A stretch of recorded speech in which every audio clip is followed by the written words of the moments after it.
who says history is all about events long gone past by. In fact, history can remain all around us whenever we want it or not want it. Wonderful Distractions brings you today's story, The Skull of Daulat Beg. Without wasting further time, let us straight away go into the story, The Skull of Daulat Beg. 16th May 2019. Today, I'm really feeling excited after a long time. I have been invited for the special exhibition on historical Indian artifacts in the London Museum. This year's theme is on 18th and 19th century British India. As a student of Indian history, this is a special occasion for me. I am a lover of Indian artifacts of British Raj period. My father was an oil futures trader in the Wall Street and he earned billions from his work. I am an art collector by profession, but my passion remains India during the time of the British Raj. I love to travel around the world to collect the artifacts since my background has ensured that I can pursue my passion without being impacted by monetary issues. I am feeling so excited since I have been invited to display my artifact in this exhibition. I am going to display a beautiful butterfly brooch which I did collect from a tour of South Asia a few years back. I brought this artifact from a bazaar in Sialkot.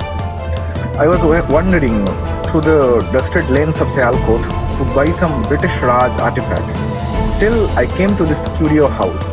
Somehow, this particular butterfly brooch caught my attention. Whether it was its crafted body or whether the reddish pink color of it, I do not know, but this piece of metal made me attracted. After buying this, when I asked the owner of the shop about this, he said that one of his forefathers from the time of Sepoy Mutiny had received this brooch from an Englishman and this brooch had always stayed within his family. My brooch got a lot of praise from a lot of participants. However, what did interest me here was a weird thing.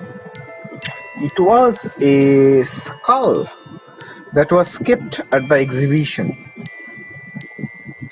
I was so astonished by this particular thing that I ended up purchasing the skull, and I came to know that this skull belonged to a mutineer who was gunned after being captured by the British Raj forces at the time of Sepoy Mutiny.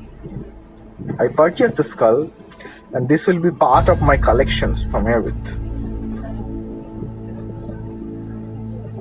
20th May 2019.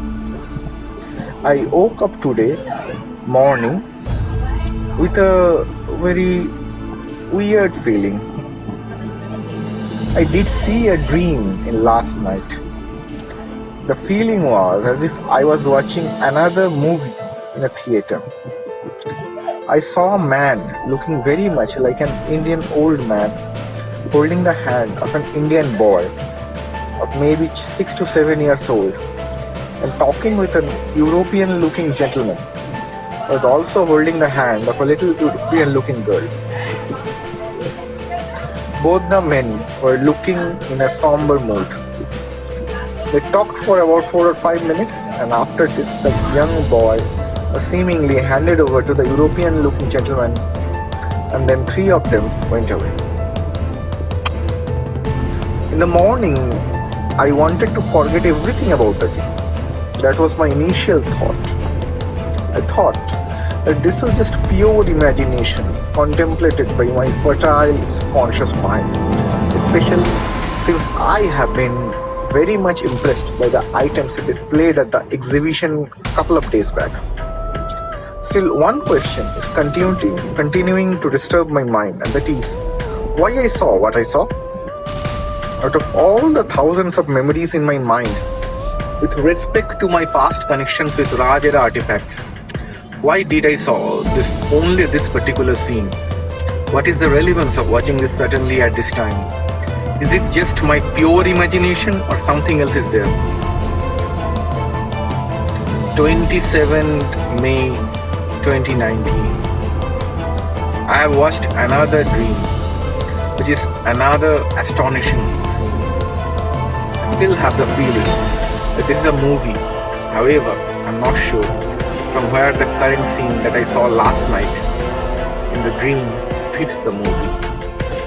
I saw a beautiful lush garden and a young man who looked like a sepoy in the British Raj standing beside a large tree. The young man then was approached by a young European lady. They looked at each other and talked something which I could not understand. After this, the young man from his pocket gave a shiny looking object to the young lady, and then both went away holding their hands.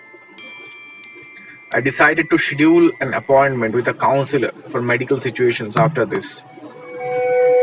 The counselor advised me to have light food, plenty of undisturbed sleep, and some tablets to calm what she diagnosed my agitated mind. However, when I was about to leave the room, she told me that she also happens to be a member of a local psychic society. She feels that it is possible that I may have come across some object very recently that have spectral memories attached with it, and thus the spatial connections want to convey some message to me. 23rd May 2019. I saw another dream yesterday night, and this was a vicious and probably most brutal one till date. I saw that young European lady whom I had seen previously in my dream yesterday, standing beside an elderly European gentleman. The gentleman looked like the father of the young lady. These two people were guarded by that Indian sepoy whom I also saw last night. Now suddenly, they were surrounded by a group of menacing looking sepoys of Indian extraction who were wielding swords and guns. Then the sepoys struck the three people with their bayonets and swords, and all three of them were struck down. The Europeans looked as if they were dead, but the Indian sepoy looked like his wounds may not be as deadly as the European.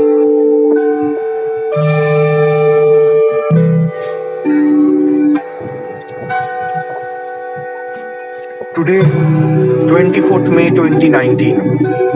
Today, it was a terrible day. I saw the Indian sepoy gentleman being blown away by cannon by his British executioners. This was the most dreadful and ghastly scene I have seen in all my recent dreams so far.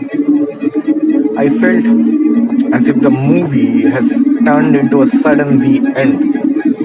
And yet, I do not know the full story. I must investigate and find out the real story behind the scenes. This cannot be mere coincidences that I have having all these dreams together. There must be some strong connections here. 27th May 2019. I have made some of my investigation by visiting the small village museum, which had sent the skull for display in the exhibition, and I have come up with some hitherto unimaginable facts. I feel that I can stitch together a painful narrative by connecting all the previous dreams of mine. I heard that the skull belonged to Daulat Beg, sepoy in the British Indian Army's 3rd Punjab Regiment, which was based out of Sialkot at that time. Daulat's father was a distinguished soldier of the same regiment who was killed in action in the Anglo-Sikh Wars. The orphan Daulat was adopted by an unusual friend of his father, the English doctor of the army, Dr. Robert Maxcott. when Daulat was only about 7 to 8 years old. Dr. Robert happened to be a widower who had a daughter Elizabeth from his marriage. Elizabeth was of the same age as of Daulat. Both grew up together at the place of the doctor, and later Daulat also became a sepoy in the same regiment like his father. Daulat and Elizabeth were deeply in love with each other, and the doctor did accept the relationship. However, the relationship was cut short by the beginning of the Sepoy mutiny. The mutineers Sepoys surrounded the European quarters and started massacring the residents. Daulat wanted to save his adopted father, Dr. Maxcott, and his lover Elizabeth, but he could not, in the end, save them. Elizabeth, alongside with his father, were butchered by the mutineers.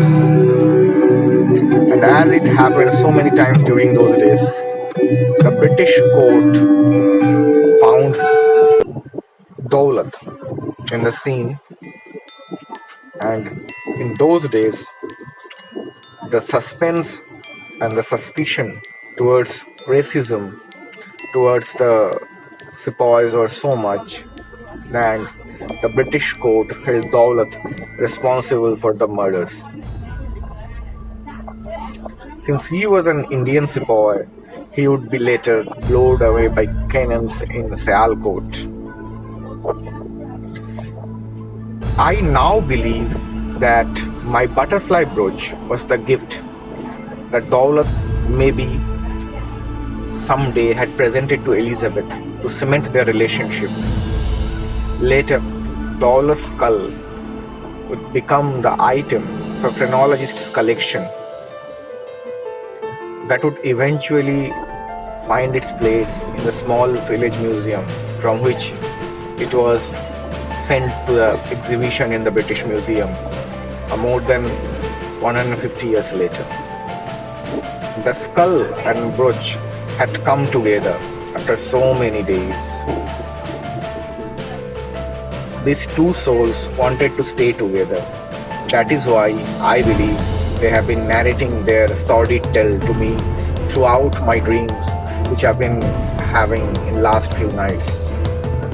That is the reason I have been seeing them like the way I have been. 14th August 2019.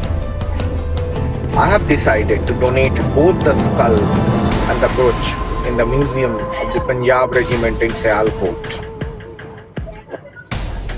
Let Daulat be united with his Elizabeth forever. Even if in life they could not be united, let so many years after their deaths, whatever remains of them be united forever.